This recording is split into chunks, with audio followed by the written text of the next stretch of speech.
Kızım, bu Kazak'tan koyunur buyumları. Karış qanday әдемі жасалынған. Бұл қоржын. Машина.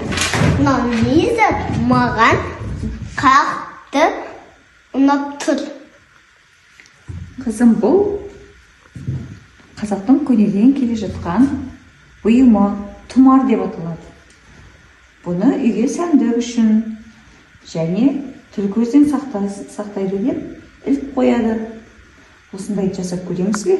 Иә. Қызым, сен ұнатқан тұмаршаны жасау үшін бізге мынандай түрлі түсті маталар қажет. Саған қандай түс ұнайды, қызым? Қызыл, сары. Сен қызыл мен сары түсін таңдадың ба?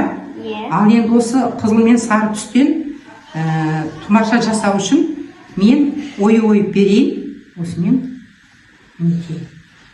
Қошқан өзіміздің ойымыз. Ойып аламыз. Сен қарап тұр. Сенің осындай өзіміздің ұлттық нақыштарымызға, ұлттық оюларымызға қызыққаныңа мен қуанып отырмын. Өнерің өрлей берсін. Үйренде жирең дейді. Ата көрген оқ жонар, ана көрген тон пішер деген мақалымыз бар.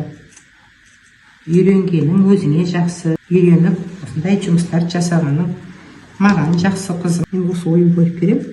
Сосын анашың екеуі тұмаршаны бірге жасайсыңдар. Есіңде сақтап ал. Негізі сыйлықты қолдан жасаған бұйымдарды сыйлаған өте дұрыс. Жерлерін тастаймыз. Осылай екеуміз жапсырамыз.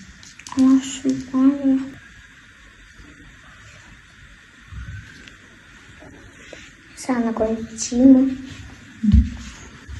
Сіз маған көңілчейсізге. Мам, сіз көңілчейсіз. Қайғы дейміз ұнысың?